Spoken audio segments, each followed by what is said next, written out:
सार्थक मनोरंजन का लोकप्रियता के साथ आर्यन के अनुयायी भी बढ़े और वर्चुअल समुदाय में वृद्धि हुई।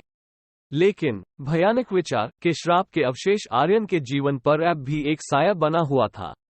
अजीब घटनाएं जारी रही जो उनके रिश्ते को तोड़ने की कोशिश कर रही थी, और ये एक भयानक याद दिला रही थी कि कुछ डिजिटल एंटाइटी हमेशा के लिए जुड़ गए थे। अंतिम समाधान की तलाश में आर्यन ने श्राप के मूल को और भी गहराइयों में जाने का फैसला किया। उसने डिजिटल संरचना में छुपी कोड फाइल्स और गुप्त संदेशों को ढूंढा, जो एक ऐसे मौजूदगी की ओर इशारा कर रहे थे जो सामान्य समझ को टक्कर दे रही थी। जब आर्यन ने रहस्यमय संदेशों को समझा, तो उसको ये पता चला कि श्राप सिर्फ अनुचित प्रोग्रामर्स की रचना नहीं थी, बल्कि ये एक भयानक एंटिटी के साथ जुड़ा हुआ था जो एक भूल गई अन्याय का बदला लेना चाहती थी। श्राप को एक अंतिम बार तोड़ने के लिए आर्यन ने एक डिजिटल यात्रा की शुरुआत की जो यूज इंटरनेट के सबसे गहरे कोने तक ले गई। उसने वर्चुअल चैलेंजर्स का सामना किया, उलझे हुए पजल्स को सुलझाया और डिजिटल भूल भुलैया के अंदर एक अंतिम संघर्ष में भयानक एंटिटी से मुकाबला किया।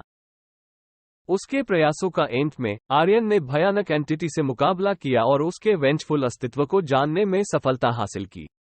गहरा समझ और साहस के साथ यूज मुक्ति मिलती है डिजिटल एंटिटी और डिजिटल दुनिया के बीच के बचे हुए रिश्ते से। जब श्राप अंतिम बार उतरा तो अजीब घटनाएं बंद गई और आर्यन डिजिटल भूल भुलैया से विजयी निकला। भयानक विचार की कहानी आर्यन के द्वारा नहीं सिर्फ ऑनलाइन दुनिया के भय से बाहर निकलने की है, बल्कि उसने खुद के लिए और उसने जो वर्चुअल समुदाय बनाया था उसके लिए एक समाधान भी प्राप्त किया।